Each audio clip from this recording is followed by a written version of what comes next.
Bismillahirrahmanirrahim. Assalamualaikum warahmatullahi wabarakatuh.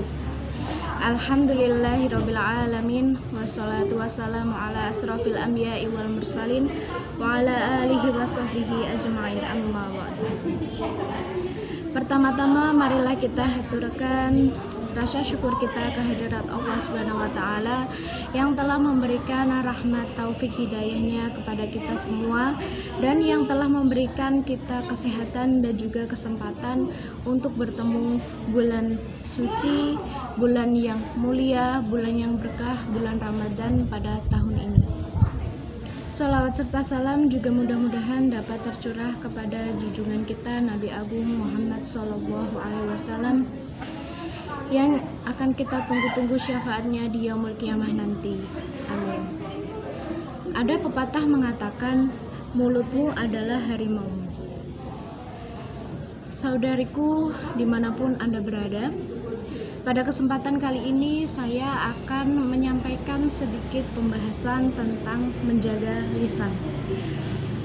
Ini sebagai pengingat diri saya dan juga kita semua.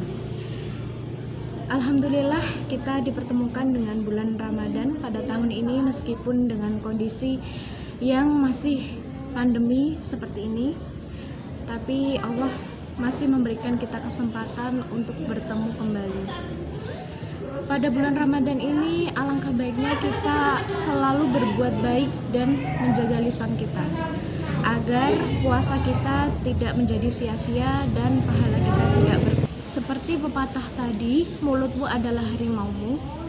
Jangan sampai lisan kita itu digunakan untuk hal-hal yang tidak baik, apalagi membicarakan keburukan orang lain, dan dapat menyakiti hati orang lain atau sesama umat muslim. Imam Syafi'i pernah berkata, jagalah lisanmu dan jangan pernah menceritakan keburukan orang lain, karena kamu pun mempunyai kekurangan dan orang lain juga mempunyai lisan.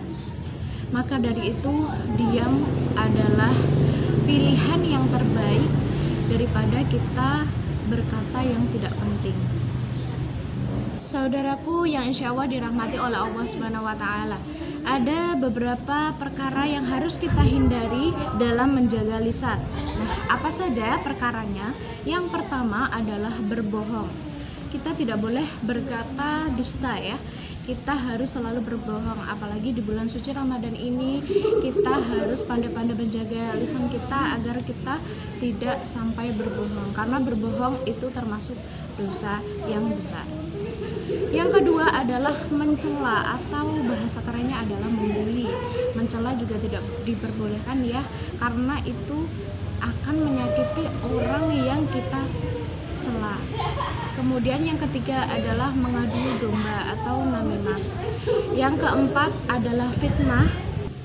Fitnah adalah perbuatan yang keji, karena menceritakan keburukan orang lain yang tidak sesuai dengan faktanya. Maka ada istilah fitnah lebih kejam daripada pembunuhan, dan itu benar adanya. Kemudian yang kelima adalah ghibah. Nah, ghibah ini yang sering dilakukan, bahkan baik itu sadar maupun tidak sadar. Kenapa kok seperti itu? Karena ghibah adalah menceritakan aib, kekurangan orang yang meskipun sesuai dengan faktanya itu tetap diceritakan ya. Atau bahasa lainnya atau istilah lainnya itu adalah menggunjing. Nah, ghibah ini tidak diperbolehkan, meskipun sesuai dengan fakta tetap tidak diperbolehkan, karena termasuk dosa yang besar dan perbuatan yang zalim. Na'udzubillahi min dzalik. Allah Subhanahu wa taala berfirman dalam Quran surat Al-Hujurat ayat 12 yang artinya, dan janganlah kamu menggunjing atau ghibah sebagian kamu yang lain. Sukakah kalian memakan daging saudaramu yang telah mati? Akankah kalian merasa jijik kepadanya? Dan bertakwalah kamu, sesungguhnya Allah Maha Penerima Taubat dan Maha Penyayang. Nah, dari ayat tersebut dapat kita simpulkan bahwa perumpamaan orang yang menggibah atau menggunjing orang lain itu seperti memakan bangkai saudaranya sendiri yang telah mati. Betapa mengerikannya, betapa menjijikannya hal itu. Selain itu, dalil larangan gibah adalah dan diriwayatkan oleh Sa'id bin Zaid radhiyallahu anhu bahwa Rasulullah Shallallahu alaihi wasallam bersabda yang artinya, sesungguhnya riba yang paling bahaya adalah berpanjang kalam atau ucapan dalam menceritakan keburukan orang lain dengan cara yang tidak benar. Hadis riwayat Abu Dawud. Saudaraku yang dirahmati oleh Allah Subhanahu wa taala, sudah banyak dalil larangan tentang gibah, peringatan demi peringatan Allah sudah jelaskan rinci dalam Al-Qur'an dan juga hadis. Akankah kita berlarut-larut dalam perbuatan yang tercela ini? Nah, maka dari itu saya sendiri mengajak kepada saudara-saudaraku semua, kita perbaiki diri, kita selalu berusaha untuk menghindari sifat ataupun sikap yang tercela.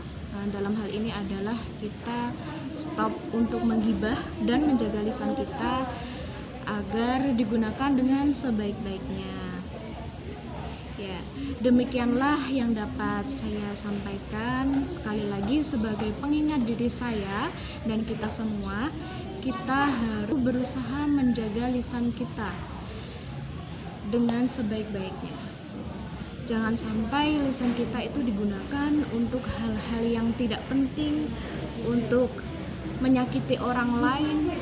Jangan sampai ya, karena gibah itu termasuk dosa yang besar. Oke, cukup sekian dari saya. Apabila ada lebihnya itu dari Allah Subhanahu wa taala. Apabila ada kurangnya itu dari saya sendiri. Mohon maaf jika ada salah-salah kata. Semoga bermanfaat. Selamat menjalankan ibadah puasa. Semoga dimudahkan dan dilancarkan sampai nanti kita tiba di hari kemenangan. Amin ya rabbal alamin. Sekian dari saya. Billahi fisabilil haq. Fastabiqul khairat. Wassalamualaikum warahmatullahi wabarakatuh.